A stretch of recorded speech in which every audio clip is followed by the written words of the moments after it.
of St. Kitts and Nevis is the smallest sovereign state in the Western Hemisphere, comprising of just under 50,000 people. These 104 square miles of pristine lands are closely surrounded by the Caribbean Sea. As such, the health of the ocean is a daily concern for its inhabitants, not only those who rely on fishing for a daily staple or livelihood, but significantly as a focus for economic stimulus and growth nationally. The adverse impact of climate change on the ocean, such as the rise in temperature, ocean and coastal acidification, sea level rise, coastal erosion, and extreme weather events, have not been ignored by government nor stakeholders in the fisheries industry.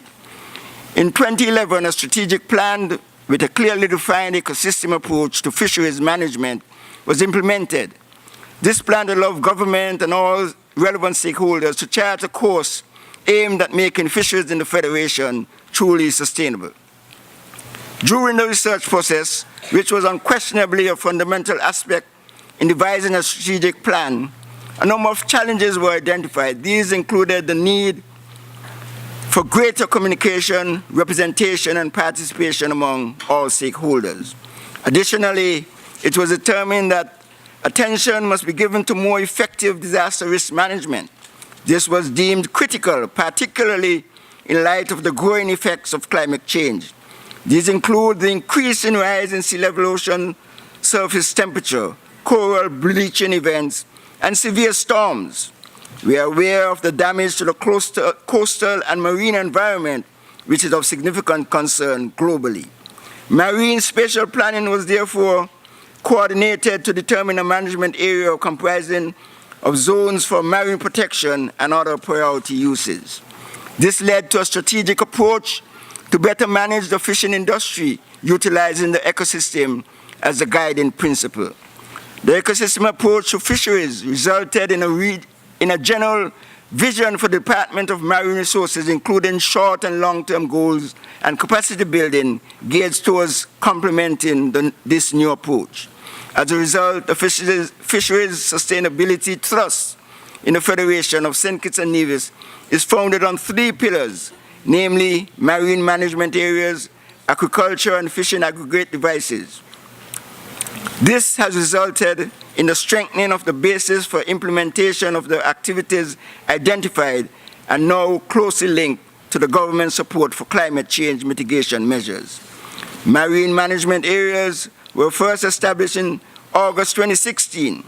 The St. Kitts and Nevis Marine Management Area consists of a 2-mile radius around St. Kitts and Nevis and is zoned for priority uses.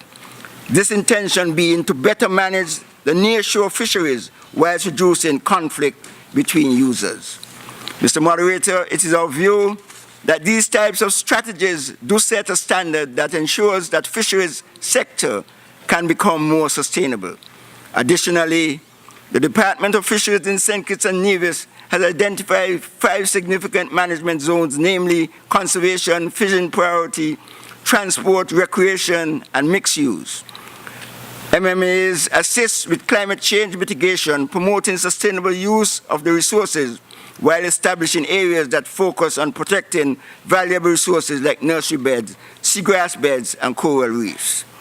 Aquaculture has become one of the Federation's most reliable fisheries sustainable measures, as it involves growing marine species on a land-based control environment similar to a farm.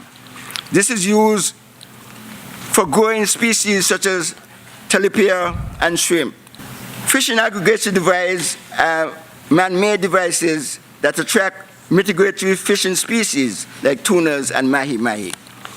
I contend, Mr. Moderator, that small island developing states play an integral role in driving change in the sustainability of fisheries. The government of St. Kitts and Nevis understands its duty to its citizens, its interconnectedness to the region and to the world.